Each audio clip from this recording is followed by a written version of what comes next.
Welcome, everybody, to the Beards and Bible podcast. Podcast where we talk about the Bible and beards and everything weird and in between, and worldview and our favorite 80s movies and many topics. I'm joined by Gabe Rutledge. Gabe Rutledge. That's your name. It's Gabe Rutledge. You get two middle names, or a first name and a middle name that are the same. I typically introduce myself as Gabriel because there's way less potential for confusion. Just the other day, my doorbell rang and I answered the door, and there was one of my neighbor girls. She's probably like 13 or 14 years old. I have no idea. And she's new to the neighborhood, and she was asking if Noah, my eldest son, could come out and ride bikes. Sketchy. Yeah. So I was Watch out now. I was like, actually, he's not home right now, but I was like, so I was like, I'll have him check in with you when he gets home. I don't know what I said. And then I was like, oh, and hey, I'm gay, by the way. And she goes, oh, you're cool. Okay, it's fine. What? And I was like, yeah, my name is Gabe. And she goes, what? And I was like, my name is... What? This is Gabe. What does Gabe mean in hipster youth slang? She thought I was specifying my gender, sexual orientation. So she's like, oh no, you're cool. It's cool. It's all right. Well, let's talk about this scenario. Why in any universe would a man, if a neighborhood girl knocked on the door and said, hey, can I ride bikes with your 13-year-old son? Would a man just go, he's not home right now, but let me tell you something. Let me just drop something about my sexual preferences and orientation. He's not home right now, but you know what? I'm gay. Oh, gosh. I just don't understand, like, in what universe that would be acceptable social cues. I have no idea. But 13-year-olds don't really know social cues. So I walked back into the house, and I walked in the kitchen, and Stacy was in there doing something. I'm like, Stacy, I feel like completely emasculated right now. She's like, it's going to be okay. And she's like, no, the neighborhood girl thinks I'm gay. Oh, man. Well, so my first teaching assignment when I was teaching in like East Tennessee, and it was a really rural school, and I was driving a station wagon. I don't know if you remember my gold Ford Focus station wagon. You remember that car? Yeah. All the boys in my class came up to my desk, and they had found out that I had a girlfriend at the time, and they were like, Mr. Brugger, we heard you had a girlfriend. I was like, yeah, that's right. They're like, well, we thought you was gay because you don't drive a truck. So in rural East Tennessee, if you're listening from any place in rural East Tennessee, just be careful. If you're not driving a truck, the rumor mill is afoot. And you got to make sure you let everybody know that. I remember we used to rag on you about driving that station wagon. I know. Your response was, well, my cello fits in the back. That's true. We were all like, that's not helping your case. Exactly. You drive a station wagon and you play the cello. Yeah. How on earth are you ever going to get married and have children? Mm. No. But life finds a way. Yeah. Says Dr. Ian Malcolm. So I've got a mild life announcement, not an exciting one, not a boring one, but somewhere in between. Yeah, let's hear it. I'm heading up to Washington, D.C., beginning of June, to lead worship 3 nights in a row at David's Tent on the National Mall. How cool is that? Yeah, there's a 24/7 tent that's set up there on the National Mall, right outside the Smithsonian Museum. Wow. And so Alabama is scheduled to fill in all of June, basically. So the band Alabama is going to be playing? Yeah. But every state has a week. And so, Alabama is the first or second week in June. And so, that's awesome, dude. So I'm trying to figure out. Anybody lives in the DC area listening, they can come by and say hi. Mm-hmm. Yeah. I'll be there June 9, 10, 11. And each of those evenings from like 5 to 7 p.m. I'll be leading worship. That is awesome. So Gabe is going to be sitting in with the band Alabama, playing the songs Mountain Music and Dixieland Delight. And well, that's really cool, dude. And it's just like we'll be changing the lyrics just slightly. Jesus is my delight. Yeah, yeah. And then, of course, the song "Angels Among Us." Mm. I believe there Oh are gosh. angels among us. And if you don't live south of the Mason-Dixon line, you're probably wondering who the band Alabama is, but you can look Mm. them up. But Oh, Gabe's not really sitting in with the band Alabama. He's representing the state of Alabama at a worship kind of marathon event. yeah. That's really cool, man. You just completely quench the spirit. I know. I'm I'm just sorry. kidding. No, you're good. But I was That's thinking, awesome. on my way back from DC, I might pass through Tennessee, Do it. and Do then maybe it. we could do like an in-person episode and That would record, be amazing. or just like bro hug for an awkwardly long time. 45 minutes. Mm. Yeah. No, that'd be sweet, man. I'd be really cool to see you guys. And it'd be really cool to do it in person. Here's a Mhm. Bible event somehow, some way. So Mhm. yeah, let's talk more about that when you get offline. Okay. That's cool. Also, I've noticed you've started running. Yeah, I have. I have. I've kind of a long story. My mom met a man who lives in the neighborhood who has been courting her. And for Mm. those who don't know, my dad passed away. I think it's been 6 years now, and so my mom's been single. And there is a kind gentleman who approached my mom, and they began to date. And so we call him Bob the suitor. But he has he has a son who's just a little bit older than me. And Chris, if you're listening, hello. I know he listens.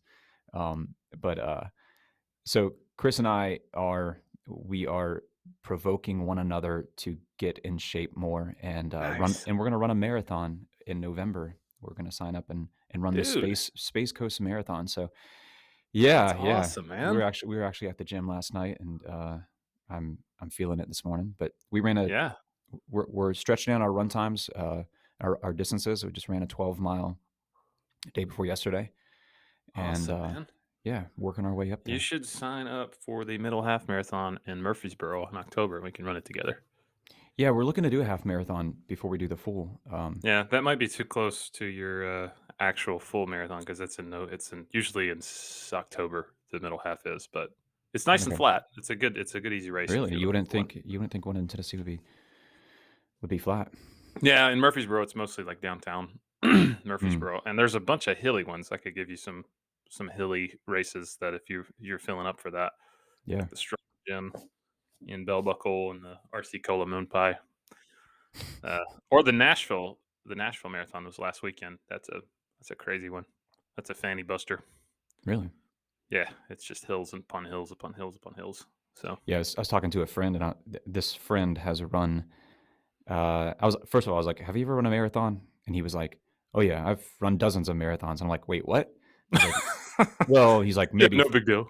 He's like, "Maybe more like 15." And I was like, "Well, yeah, but still, that's the That's crazy." over a dozen. Yeah. Yeah, and I was like, "Do you have any advice?" And his wife was like, "Don't do it. Don't even bother doing it." And I was like, "You've run marathons." She's like, "Don't even waste your time preparing for 'em. It's like it's just a complete waste of time. Oh man, You get a certificate." And I was like, "Dude, that is." So that's such a anyways, nihilistic way to look at it. but I'm like, "You guys ran like a combined 20 plus marathons together, and you're telling me Wow. no." It's funny. But Well, anyways, I love it. I will say this. There's a difference between me running. I've never done a full marathon. I've done half marathons, 10Ks, 5Ks, a triathlon. Um, but when I first got into doing races, there was like this like fire in my belly to like prove something to myself. Mhm. Like you kind of have that as like a like in you're in your 20s. Yeah. And when we planted the church, when we had Grace and Judah, my two other children, I kind of didn't have time to train for one.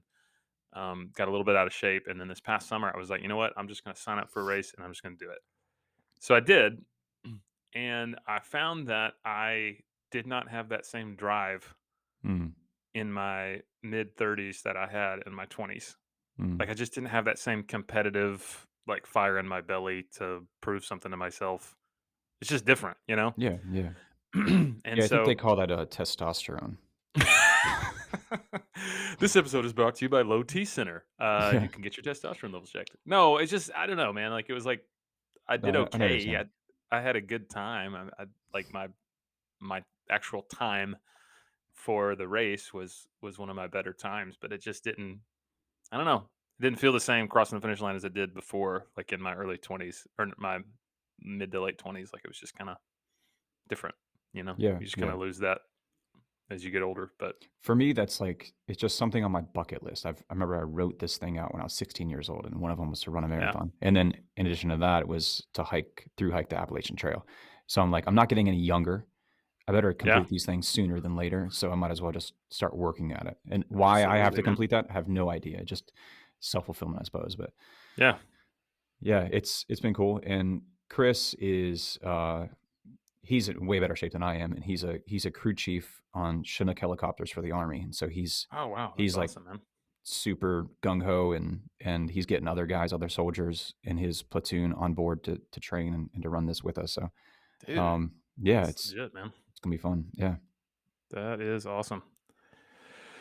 Well, speaking of bucket list, for some people, their bucket list item is to Mm, prove that certain animals, either unknown, legendary, or extinct animals, exist.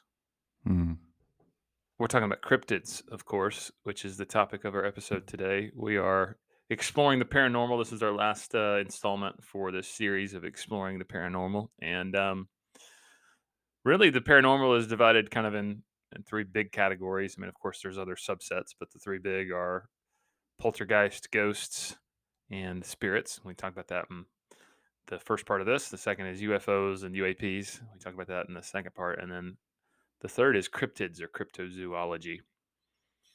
And so, if you're wondering what that is, it's basically the pseudoscience. It's not really science because you're not using the scientific method at all. You're starting with the premise that this thing exists and then going after certain animals like Bigfoot, Loch Ness Monster, Chupacabra, mm, the Jersey Devil, or the Makula Momimbe, and we'll kind of define those. Um, so cryptozoologists, they are looking for these creatures. They're called cryptids, and this is not really a branch of zoology. It's not really a branch of folklore studies because folklore studies kind of um, holds to the idea that these creatures only exist in people's imaginations, but cryptozoology says no, these creatures actually exist. And this was kind of founded in the 1950s by zoologist Bernard Hovelmans, I think I said that right, and Ivan T. Anderson. So that is the I don't want to say science, but that's the field of study, if you will, that many people get into. And Gabe, you've probably met folks that are into this, as I have met folks who are into this. hmm hmm Yeah. Yeah. Who's to say I'm not into it? No, you got a picture behind you. If you're watching on YouTube, you Yeah. probably see Gabe's little setup. Gabe, will you What if I help get it us down? understand who this gentleman is in the picture behind you and his significance? Yeah, this is Dave Sheely. Getting the thing down here. This is Dave Sheely. I don't know Yes, if it shows up Florida in man here. Dave Sheely. Yes. And Dave Sheely is the essence of a true man. I mean, just you can Just tell look he at that. spends 3 to 4 hours in the gym every day. By He's an Jim, you mean? impeccable tan. Yeah. Uh, yeah, Dave Sheely is a man that I just happened to find when I was in college, and I don't know, just developed this like cult like obsession with Dave Sheely Mm, to mm, the point. I mean, he sold this DVD of him going on different hunts and mm. excursions looking for this mystical swamp creature in the Everglades called the skunk ape. And Yes. so it was, it was obviously kind of just like this funny obsession I had with him. And We uh, called him one time. You remember that? yeah, yeah. So we picked up the phone one time. We called his Yeah. hotline, his skunk ape hotline, Hmm. and I carried on a full blown conversation with Dave Sheely in I remember that. a fake uh, Southern accent. Yep. And And he was very cordial, very yeah, congenial. we hit it off. We hit it Yeah. off. Yeah. We were just like bros, immediate bros. Yep. And so yeah, I told him I needed to come down there and visit his skunk ape research center, as he calls it. And And it's on Lake Okeechobee in yeah, Florida. it's down there south of Okeechobee, somewhere in the Everglades. Yeah. He has a little campground, and so I remember in the DVD, one of the things that really stood out to me was him riding on his riding lawnmower around in his RV campground there and picking up Mm, trash in his riding mower, yeah. all the while keeping one eye out for a skunk ape. You never know when Skunk Ape's gonna show up while you're mowing your grass, you know? Yeah. Yeah, so, some folks that really get into this, I think it's safe to say they have a very, obsessive devotion to said thing. Like our friend Dave Shealy, it seems as though his entire life is devoted to finding this creature called the skunk ape that Dave Shealy claims to have multiple encounters with. Um, Smithsonian Magazine has written an article on him. It's called "On the Trail of Florida's Bigfoot: Is the Skunk Ape an Imaginary Creature or a Case of Mistaken Identity?" And you can look it up, and it's really interesting. But basically, Dave Shealy is interviewed by the Smithsonian Magazine. He talks about how he had an encounter in 1974 while he was deer hunting. He said there was this uh, basically ape-like creature that had a pungent odor, Mhm. and he encountered it behind his house. And then he talks about in the article how had three other sightings. You can actually go on YouTube and you can view one of his videos that he claims is the skunk ape. It happened in July of 2000, and you can watch the video. This is how the article describes it. The creature spends a minute or so moseying around in a hummock of palm trees, and shortly after it begins striding across the open swamp. At about a minute 48 in the video, it breaks into a long limbed run as though suddenly aware it's being watched, escaping into the grove of palm trees. Shealy notes that at the time the swamp was covered by over a foot of water, making the animal's speed, which he estimates to be 22 miles per hour, impossible for any human being to achieve. So, if you look at that video, and I've watched it several times, kind of looks like a guy in a gorilla suit. That's just me. Have you seen that video, the one in 2000? Blasphemy. I have, yeah, yeah, yeah. It was in his DVD when I got it. That Yeah, was powerful. it was powerful. Yeah, the National Park Service wildlife staff basically denies it, saying there's never been a substantiated sighting of this creature. There's a lot of different like motion activated trail cameras. Nobody has ever been able to spot this creature on any of them. One researcher for the Committee for Skeptical Inquiry, who's written about Bigfoot, says the empirical evidence is extremely weak and it's almost entirely eyewitness testimony. And Shealy's response is that, hey, look, this is a swamp. Things quickly decompose. This is the largest area of protected land east of the Mississippi. It's rarely visited, yada, yada, yada. He's got all these reasons for why this creature has never been found, contacted, or remains of the creature are there. Um, and so the Smithsonian article asks this question. I think this is really interesting. Is Shealy a visionary biologist, a mistaken eyewitness, or an enterprising fraud?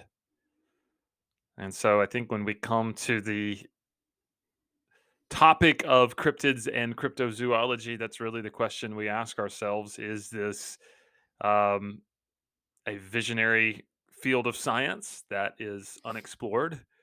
Do we have the case of mistaken eyewitnesses? So there's different kinds of creatures that are getting mistaken for different things, right? Or do we have a lot of fraudsters or hucksters out there who are making money off this? Or is there something else going on? And so I think that's an important thing to ask. So, Gabe, what do you think for cryptid creatures? What do you think that would be? Unknown, frauds, field of biology. What do you think? Mm, depends on how sensationalized I wanna keep this episode. Um, no, I think they're largely imaginative, Hmm. products of people's imagination and, various I mean, it just depends, but, desire for fame, desire for notoriety, um, boredom. But yeah, I mean, it's just with the amount of technology we have and the amount of people that are pushing and developing into woodlands and forest and developing all these places, you would think that these things would surface. And I just am yet to see any concrete evidence for it. And um, it's just, you would think with more eyes and more cameras and more connectivity to the internet that's out there, Right. we would be able to scrounge up some more credible evidence for these, and we haven't. Sure. Yeah, I kind of lean towards that as well. Um, Obviously, the most popular cryptid I think here in the states is Bigfoot. Mhm.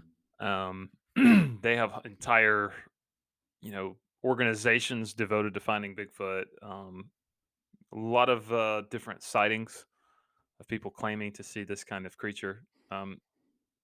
Thousands upon thousands of reported sightings of this.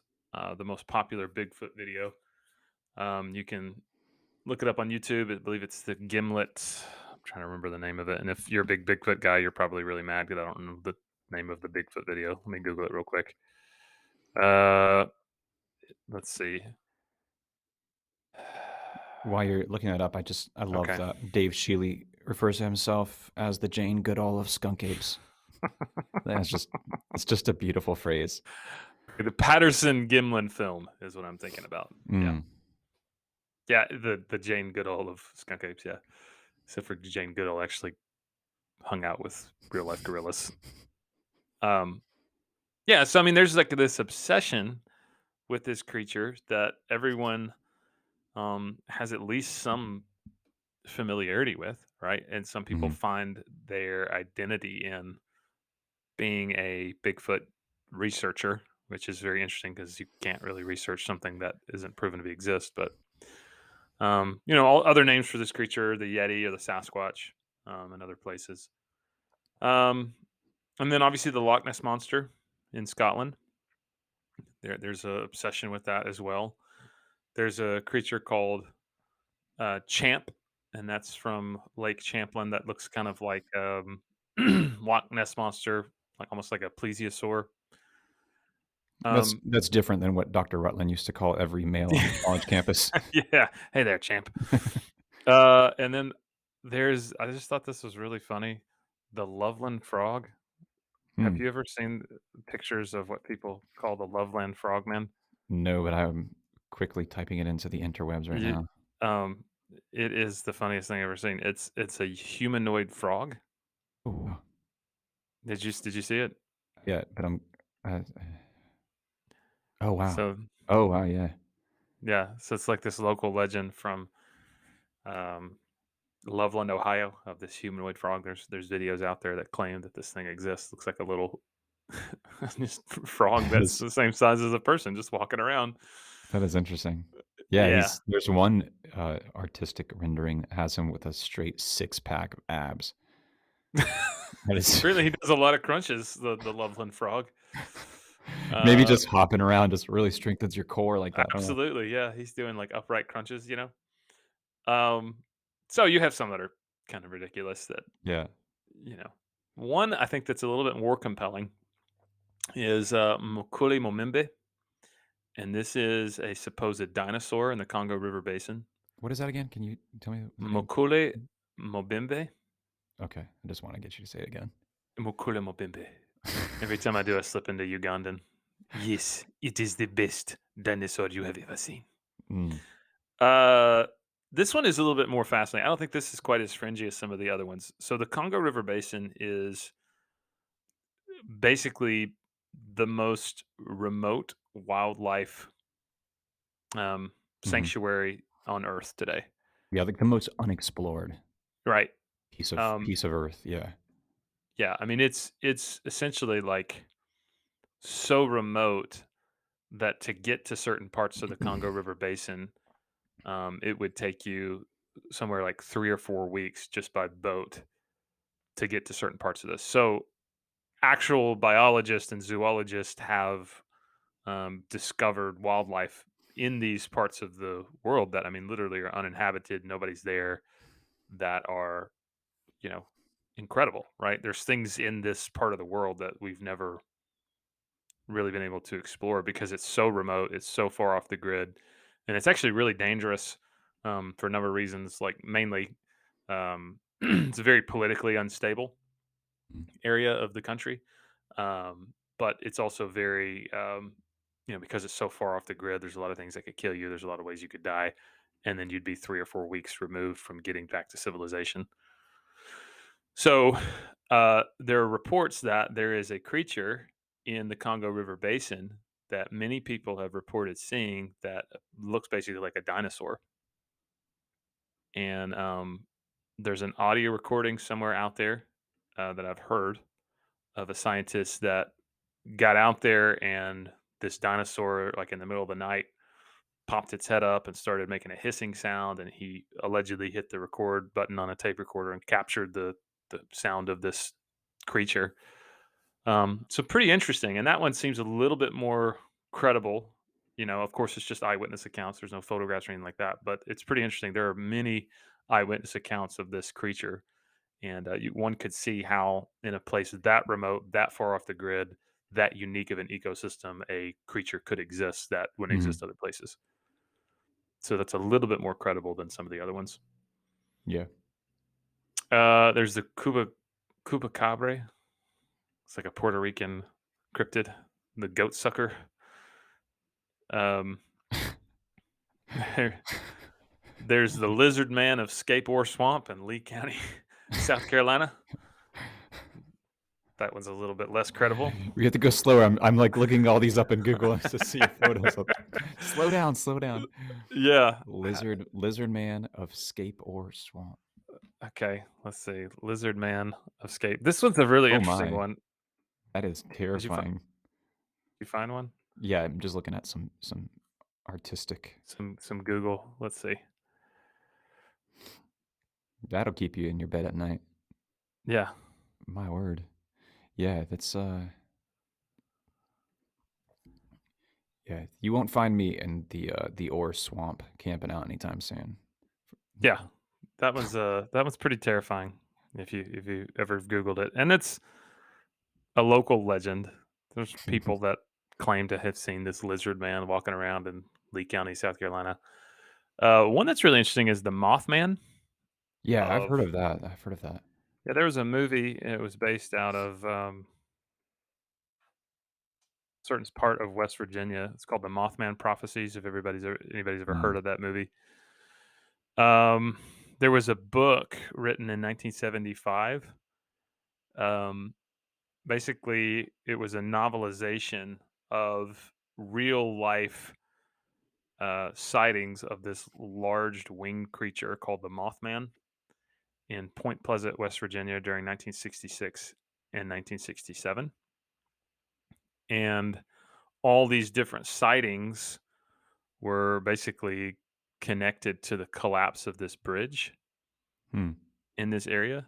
Um, Really, really interesting. Like, I think that's one that fascinates me more from a supernatural standpoint because different people claimed to have seen a creature that um had wings and had like glowing red eyes and would be what we would associate through like medieval art with like a demonic creature or Mm, like an mhm, angel of darkness, mhm, right? And different people had verified all these different sightings of a creature that looked kind of the same, and they were all kind of connected to like this big thing's going to happen and then a bridge collapsed and a lot of people died. And so it's just really it's fascinated researchers. Of course, people without a Christian worldview look at that and say, well, maybe he was a UFO, uh, extraterrestrial that came to warn people about this, upcoming thing. And I would say, no, I think something else going on if that really was a thing. Um, but that's a really interesting one. You could go down the rabbit hole looking about the Mothman and reading the book, The Mothman Prophecies. Of course, the skunk ape, our friend Dave Shealy is obsessed with him. One would say that's kind of similar to Bigfoot, maybe a little bit different than Bigfoot, a really stinky Bigfoot. mhm. Um, but then two cryptids that are actually in the Bible that have got a lot of people very interested is something in the book of Job that's mentioned in Job chapter 40. And I'll look that up of a creature called Behemoth in Job chapter 40. And Job is the oldest book of the Bible. So even though our Bible is written starting in Genesis, most scholars agree that the oldest book is actually the book of Job. And so the book of Job mentions this character. I'll just read it. It says um, about this creature Leviathan and about this creature Behemoth. But about Behemoth, he says, "Behold, Behemoth, which I made as I made you. He eats grass like an ox. Behold, his strength is in his loins, his power and the muscles of his belly. He makes his tail stiff like a cedar. The sinews of his thighs are knit together. His bones are tubes of bronze. His limbs like bars of iron." And it kind of seems like if you're reading it, Behemoth seems to be like a dinosaur almost. Mhm. Especially the whole his tail is like a cedar, right? Mhm. Mhm. We don't really have a creature that we know of that lives now that looks like that. But that's a really interesting one, especially someone that holds to the evolutionary worldview that humans and dinosaurs didn't exist together at the same time. How would the writer of Job been able to report on a behemoth Mm. or this large animal that we don't have an identity for? And then the next chapter of the book of Job talks about Leviathan. Job 41, starting at verse 1, says, "Can you draw out Leviathan with a fishhook or press down his tongue with a cord? Can you put a rope in his nose or pierce his jaw with a hook?" I'll skip down to verse 7. "Can you fill his skin with harpoons or lay his head with fishing spears?" Down to 15, it says, "His back is made of rows of shields, shut up closely as with a seal. One is so near to another that no air can come between them. They are joined one to another. They clasp each other and cannot be separated. His sneezings flash forth light, and his eyes are like the eyelids of the dawn." It's kind of interesting. Mhm. One could look at that and say, well, it's describing a crocodile. And maybe so. But the descriptions we get for this character or this creature, we don't really have anything like that. Mm. And the Bible gives us two cryptids, essentially. And so trying to figure out what to do with that is really, really interesting. Yeah, I'd always have every now and then you have a young person come to me and say, like, do you believe that dinosaurs still exist or something like that, or do you think humans and dinosaurs coexist? And I would be like, yeah, dinosaurs are still around, and they'd be like, wait, what? And I'd be like, yeah, I believe dinosaurs are still in existence, and they'd be like, well, what do you mean? And I'm like, what's a dinosaur? And they would be like, a large reptile, and I was like, well, do we have any large reptiles that live right now? Yeah, but I mean, these have to be like large, like the kind that eat people. And I'm like, do we have any large reptiles that eat people in the world right now? Especially in the state of Florida. Yeah. Yeah, they're like, not like that, just dinosaurs. And I'm like, well, Yeah. the term dinosaur is so unscientific. It's just this It means very terrible broad lizard. term. Yeah. Yeah. So Yeah. yeah, Why do you think people get so fascinated and enthralled by the idea that there are creatures that exist that maybe go beyond the established understanding of the animal kingdom? mm. Well, some of them they may have legitimately seen something that they can't fit into a category. Hmm. So I think there's that side, and there's people who are like, yeah, I really I saw something. It wasn't very clear. It was darting, and I couldn't make it out quick enough, and I don't know what category of animal to put that in. Hmm. And so maybe it resembled something of one of these cryptids. Um, and then there's people I think that are just completely fabricating events and stories and observations and just looking to find fame and glory. Sure. But then I think there's very likely people who have come in contact with super beings from a supernatural realm, and they again don't know what category to put those in. So, Yeah. So they've had an experience and they don't have a category for how to mhm. classify that experience. Yeah. Sure, sure. Yeah. And what's interesting is that fascination with like cryptids, cryptozoology, monsters, and that goes back to like ancient times. Hmm. I mean, you can read as far back as the Babylonian Empire and even further back than that. People had this fascination with, and there's folklore that exists about like dragons and trolls and stuff like. And it's interesting, we have common folklore in places like China and Babylon and even in Europe for dragons and things like that. and it's all common, even though these are separate civilizations. Like, what are some reasonable explanations we have for these kinds of common folklore of these creatures that these people were writing about and imagining stories about? And, do you think they're based on any sort of reality, or is it just people's imagination? I think some of them could be based on reality, especially dragons. They could be an exaggerated accounts of someone's encounter with one of these now extinct species of large reptiles that we Hmm. unfortunately call dinosaurs. Because yeah, I do believe that there's a very high likelihood that dinosaurs and humans coexisted with one another. So yeah, these dragons could be an exaggerated retelling and these stories that we've kind of elaborated on, I guess, over time. Yeah, so I think that may be the root of it. There's kind of this Right. commonality between different civilizations. Yeah. And what about like, people's obsession with like trolls or goblins or things like that? I mean, is it possible that, the same kinds of supernatural creatures Mhm. that aren't really trolls or goblins in a physical sense, maybe they're interdimensional or supernatural Sure, sure. sightings that people see, and they, start creating a folklore and a mythology around it? I mean, do you think that's reasonable? Yeah, I think that's very reasonable. Sure. Yeah. It's pretty interesting once you get into, you can go down the rabbit hole when you start researching folklore and folklore that different civilizations have about different creatures. Because then one has to ask, okay, if this is all just made up, this is all just in the imagination of humans, like, who was Mhm. the first person that just decided, hey, there are these little things called, whatever, and they do terrible things and they're mischievous and they're, and that could be that that's just what it was. It was just stories that people told around campfires, Yeah. or it could be maybe it was based on an observation that someone had with a real experience, Mhm, mhm. and we don't really know, but it's interesting to kind of think about. Yeah, it seems like we've had this very long relationship and fascination with the unknown and the darkness that's out there, the Hmm. deep waters, and we've always wondered what, like, just talking about the Congo, for instance. It's like, man, that'd be so cool to take a motorboat up into a river in the Congo and just I don't know, be there after sundown and be like, "Oh, this Yeah, is super creepy." Like, I don't know why I have this like desire to want to go creep myself out in the dark in the middle of the Congo. It's like, it's the but unknown, though. yeah, Like yeah, that. it's like Yeah. this weird cautious fascination with that.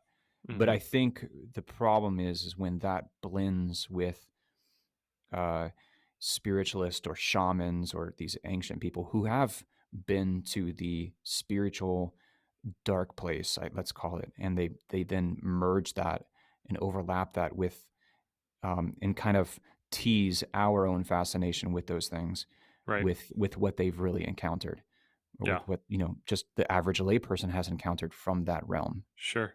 Well, and kind of shifting gears for a second, let's talk about that. I mean, the link between the occult and cryptozoology Hmm. sounds a little bit bizarre if you've never really researched it, but then when you really start diving into it, there's a definite link between those two things. Mm. And like you said, it goes back a long, long, long, long time with people in pagan, kind of shamanistic cultures tying in understanding of maybe observable things with their own sort of spiritual understandings of it. And that's actually happening a lot more now than I think most people realize. Um, Mm. I found this is a book called Deviance Management. It's from Christopher Bader and Joseph Baker. It's an academic book, so it's not a very entertaining read, but um, I found this super fascinating. I'll read this paragraph and then we'll unpack it. They wrote this. They said Bigfoot is reportedly a very tall, hairy, upright walking, human like creature that roams wooded areas.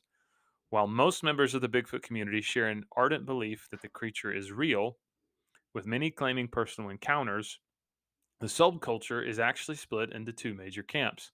Some believe that Bigfoot is merely an undiscovered form of higher order primate and therefore that the Bigfoot subculture should attempt to mimic previous efforts by naturalists to document undiscovered species. In contrast, an equally enthusiastic camp believes that Bigfoot is not merely an animal, but some form of spiritual being that has telepathic powers the ability to slip into other dimensions, and perhaps even hitches rides on UFOs. Hmm. The first time I read this, I had to stop and like reread that like 3 times. Like, wait, what? um, Interesting things to note. The first is it's very interesting to me that many who are Bigfoot researchers and enthusiasts are obsessive, where it seems like they do nothing but devote their lives to finding this creature. They're just obsessed over it. Like our buddy Dave Shealy. I mean, that's Hmm. literally his life calling. Like he's going to find this creature, and there's nothing else about Dave Shealy that he wants you to know. Second thing that's really interesting to me is many supposed Bigfoot sightings have traits that are very similar to UFO and UAP sightings. Hmm.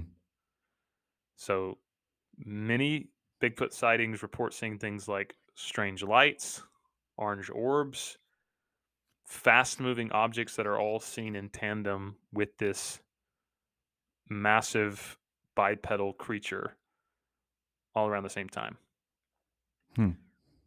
Another commonality in Bigfoot sightings is this sudden, weird, unnatural silence in the forest that happens right before they sight this creature, as well as kind of this feeling of trauma or Hmm. darkness or kind of irrational fear following a Bigfoot sighting. Like people report of just feeling very overwhelmed by these kind of emotions that they can't explain.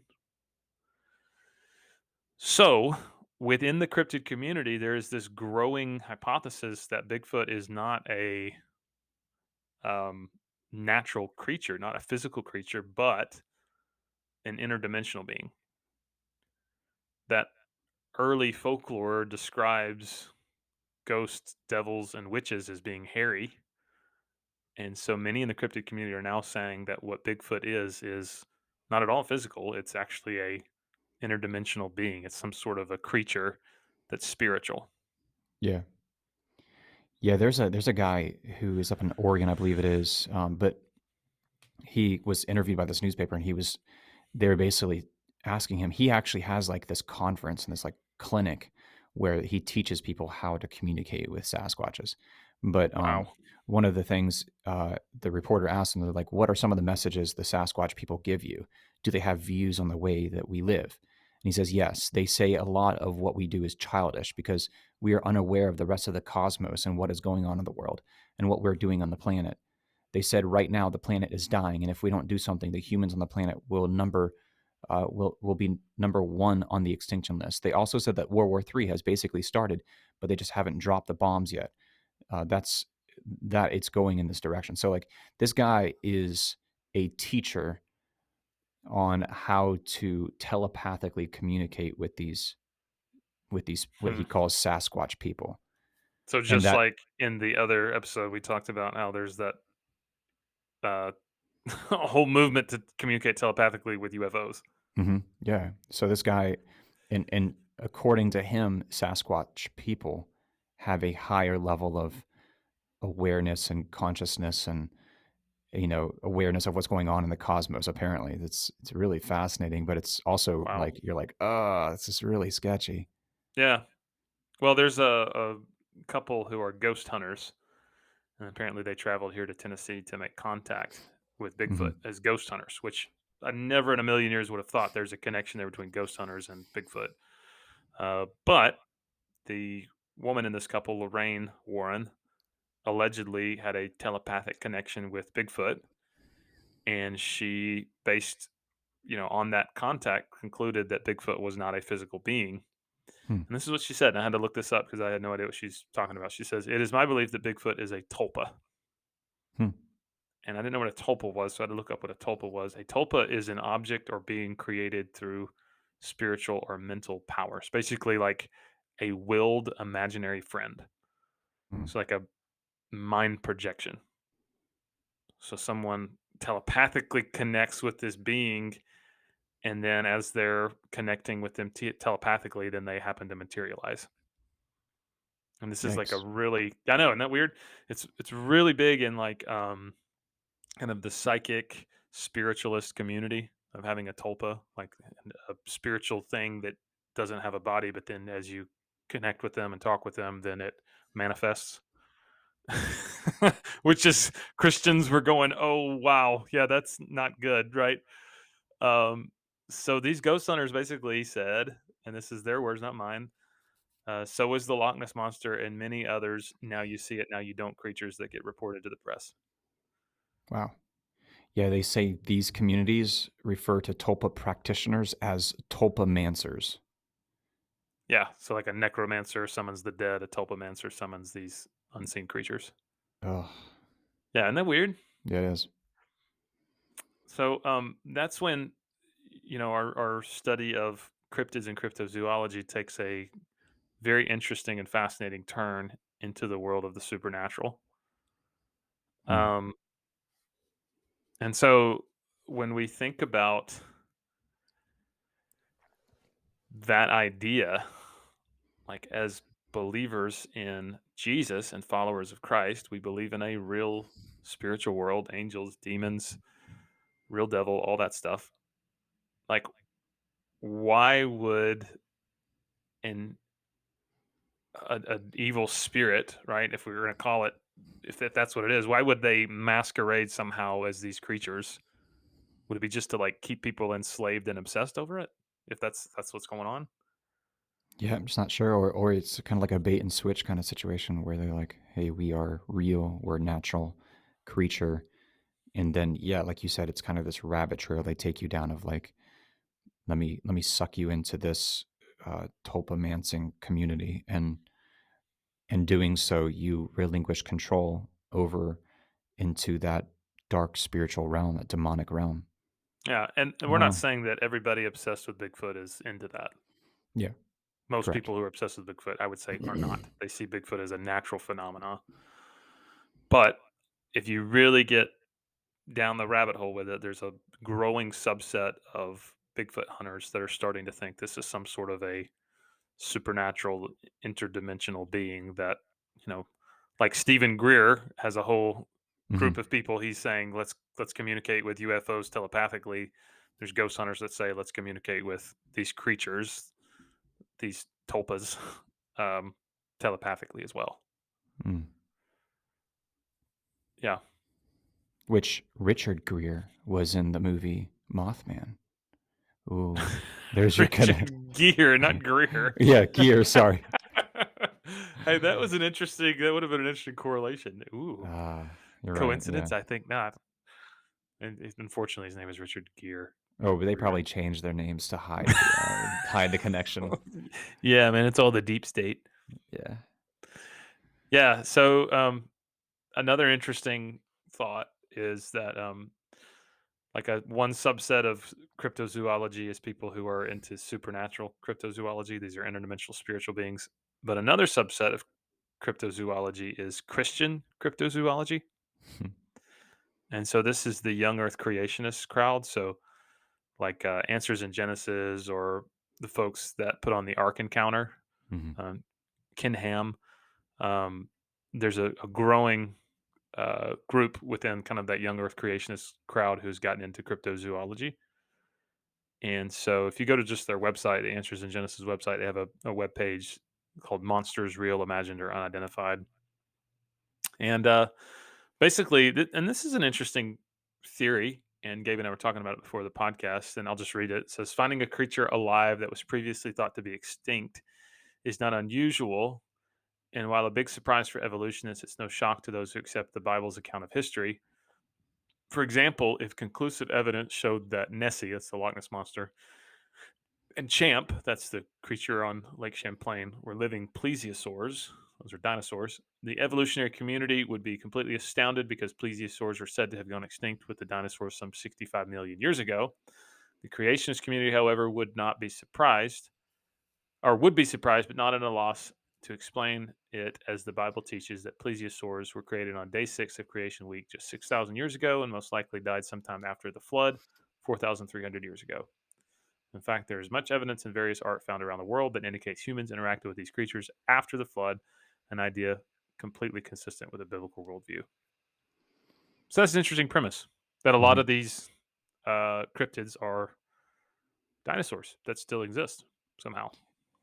Yeah, I went to the Ark Encounter, I think it was last August, and it was so it was an interesting experience. It felt the closest I think you can get to possibly being at, like, you ever heard of the PTL, retreat Yes. they had with, like, the big Jim and Tammy Faye Baker thing? I've walked around the ruins of Heritage Land USA, so yes, I Really? I know. didn't know that. Yep, Wow, I'll that's tell you that super story interesting. sometime.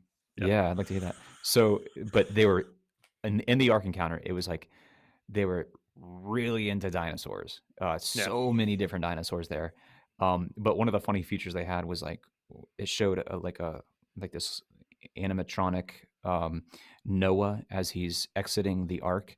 He has this like I don't know what kind of dinosaur it was, like a brontosaurus, like a baby brontosaurus, like splayed out on an altar and like burning on this altar. I'm No! like, oh That's why no. the dinosaurs went extinct. Noah killed them. Yeah. But I'm like, no, I'm pretty sure Noah did not sacrifice a dinosaur. Well, isn't that wouldn't be considered kosher, would it? A No, reptile? Yeah. no. But it's just funny because they're really you could tell they're really almost bending over, kind of forcing it a little bit too much, bending over Yeah. backwards of this dinosaur and human coexistence thing. Yeah. Um, but yeah, it was an interesting experience. But having grown up kind of in that world, in the charismatic evangelical world, where you watch Kent Hovind and you do it's like Right, right, right. you and having done a Becca homeschool curriculum as a child for a couple years, you are kind of immersed in that. But I would love to go. I would like to take just a straight up atheist off the street to the Ark Encounter and be like, okay, just tell me what you're thinking. Like, Yeah. just explain to me what is in your mind right now. That'd be You so fascinating. you can actually watch Bill Nye the Science Guy Mhm. touring the Ark Encounter with Ken Ham on Yeah. YouTube. Yeah, I've watched it, yeah. It is really, really painful to get through because every single exhibit, there's a point of argument. Yeah. Like, every exhibit, like, That's the one Bill where, Nye like, and Ken Ham go back and forth. the crowd be around them grows larger and larger and larger Yeah, as as they're yeah, walking, and then yeah, it yeah. was interesting, but yeah, like you said, it's very painful, they're not getting anywhere in their conversation. No, and I mean, literally every single Ken Ham will be like, "Over here, we have, blah, blah, blah, the dinosaurs," and Bill Nye's like, "You cannot possibly explain how that's true," and so, I mean, it's just that was my Ken Ham impersonation. But it People was funny because like, the shouldn't Ark show you. Encounter, you're walking through and you're, like, going through this animatronic zoo, essentially, and then they dump you out into this, like, little theater room where they give you, like, this video of the Roman road presentation, on this, like, big screen TV, and so you're sitting there with a bunch of other people, and, they Hmm, basically give you the gospel presentation like, it's really I mean, it's interesting, yeah, but it felt like it just felt like I know like 30 years from now, this is going to look like something, and God forbid, I hope not, but going to feel like something like the PTL, uh, right. what was that called again? Heritage Land USA. It Heritage was Land, a yeah, if yeah. you're listening to this, you have no idea what that is. So, PTL was a Christian television network in the 1980s, and they created their own Christian theme park. And so everything was like, how Disney World has the cavalcade parade with all the Disney characters. They would have a parade at the same time every day, but it would be Mhm. like Bible characters. And like, it was just really campy and cheesy and over the Yeah. top. And so it's kind of become a punchline now. Anytime you talk about Jim and Tammy Faye Baker, it's kind of just become like a joke because they were basically indicted for fraud because they were overselling timeshares that didn't exist, and he went to prison, and now he's back on the air Oh, yeah. selling doomsday survivalist stuff. So, Yeah, have you seen his Jim Baker buckets? yes, you and I have swapped videos back and Oh, forth where okay. he's eating mac and cheese that apparently when the global nuclear apocalypse comes, if you have Jim Baker's rice buckets, you'll be fine. So Maybe he's the Loveland Frogman. maybe that's him. Yeah. Yeah, that's interesting, man. I've not been to the Ark Encounter. I've had a lot of people tell me about it, and you and I have gone back and forth. And you can go back if you're wondering kind of how we feel about the Book of Genesis and the creation accounts. Mhm, Neither Gabe or I have any problem with the young Earth creationist perspective, mhm. like the 6 literal days. Um, I said this before we started recording. Like, I don't. I think that's a very literal, straightforward reading of the Genesis account, and I would say that's probably where I lean. But I think it doesn't have to be that. Mhm. I don't believe in theistic evolution. I don't Mhm. believe that, somehow man evolved over time, because then when you talk about man being made in the image and likeness of God, when would that have happened, right? Is Neanderthal made in the image and likeness of God? Is Pitman made in the image and likeness of God? Like, when did God's spirit in that sense enter into the nostrils of man and he became a living creature, as Mhm. Genesis 2 says, right? Yeah. So I don't think theistic evolution is compatible with the biblical narrative, but I think there's other understandings of the biblical narrative that um, also might be compatible, that would have an old earth and young humanity. And so we've talked about that back and forth. So Mhm. um, I don't, I just think where I get a little uncomfortable as any Christian that preaches that that's a major. Like, if you Mhm. don't believe in a 6-day literal young earth creation, then you somehow don't believe the Bible, and you somehow are not being a faithful follower of Jesus. I think that's a stretch. Mhm. So that's just me. Yeah. Yeah. Yeah. So concluding our Exploring the Paranormal series, 3 conclusions. I'd love to just bat them around and talk about them. First conclusion is that there will always be a segment of the population that's obsessed and fascinated by fringe conspiracies, whether it's UFOs, whether it's poltergeists, or whether it's cryptozoology. There's always going to be a group of people that they're just obsessed with that, and that's all they want to talk about. So I think while it's interesting to talk about and research, those things can quickly become a distraction from the main and plain truths and realities we're called to live in. Mm. What are your thoughts on that? Yeah, so true. And that's the conspiracy in and of itself is like we get sucked into looking into these things, which we're completely powerless to have any effect over to begin with. But the bigger conspiracy is that we've lost all this precious time, which is Right, our most precious commodity we have, looking into these things. And so we're falling for one of the greatest conspiracies there is, right. ironically. Yeah, and I think that if there is demonic deception happening in a lot of these paranormal activities, which I would say there is demonic deception happening, that's really their end game, is distraction.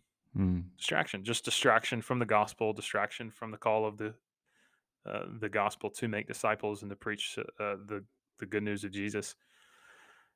Second conclusion is this: the human imagination is a powerful thing.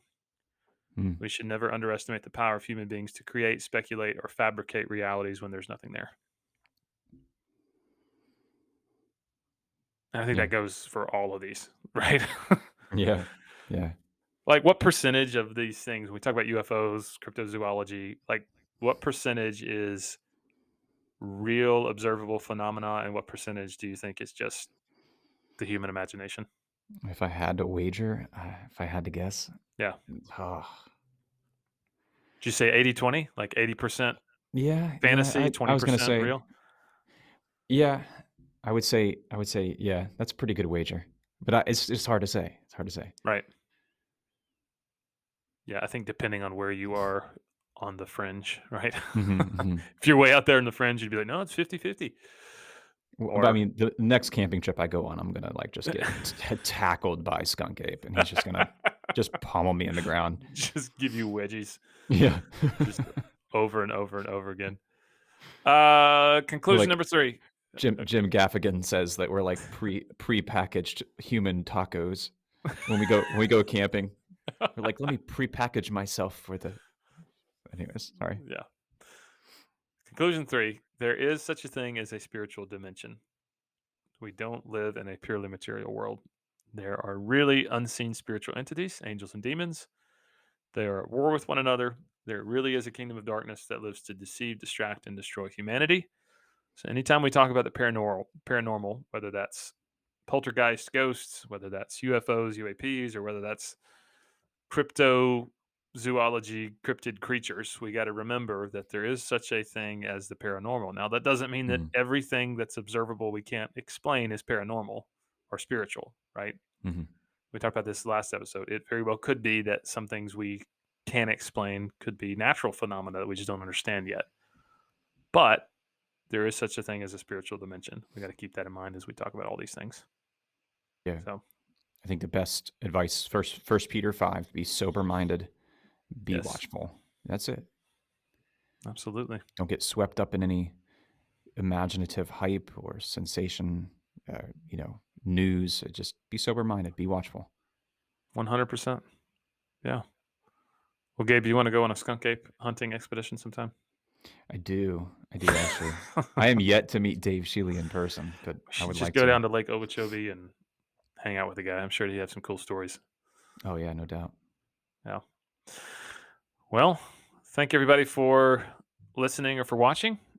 And if you have any questions on any of these, or maybe some cryptids that you've observed, Hmm. or you have questions on, we'd love to hear your stories, your observations. So, yeah, you can send I us an just email. Yeah, go with the email address, but I want to point out an observation after you do. Yeah. Okay. Beersandbiblepodcast@gmail.com. That's the email address. So go ahead. We're now video, Yeah. and the unfortunate thing about that is I just realized I'm wearing the same shirt I wore. I'm wearing the same exact thing I wore in the last video. Yeah. So yeah, Do you just sorry. have like a whole closet full of the same shirts that you just pick Yeah, out or what was his whatever? name? Ernest. Ernest, Remember yeah, the the Ernest vest. movies? Yeah. Yeah, and today I don't know if you're watching on YouTube, but I'm wearing a shirt in honor of not a Mm, cryptid, but someone Harambe. who yeah, rest in peace, Harambe. So Mm. yeah, so he was not a cryptid. He was a very real hero. Rest in I peace. I love that you went on Amazon just to purchase that Just to shirt purchase Harambe. for Yeah. this episode. No, it wasn't for this episode. I've had this shirt a long time. Oh, So okay. I think novelty shirts are hilarious if they're the right kind of novelty, and it Sorry, drives my sorry, wife sorry. crazy. I questioned your Harambe loyalty. You question my dedication to Harambe, all right? Yeah, sorry. Yeah, never do that again. Well, Well, that's our show. I hope everybody had a great time listening, and send us an email, send us a Facebook message. That's all. See all you right. guys next time. Keep it real.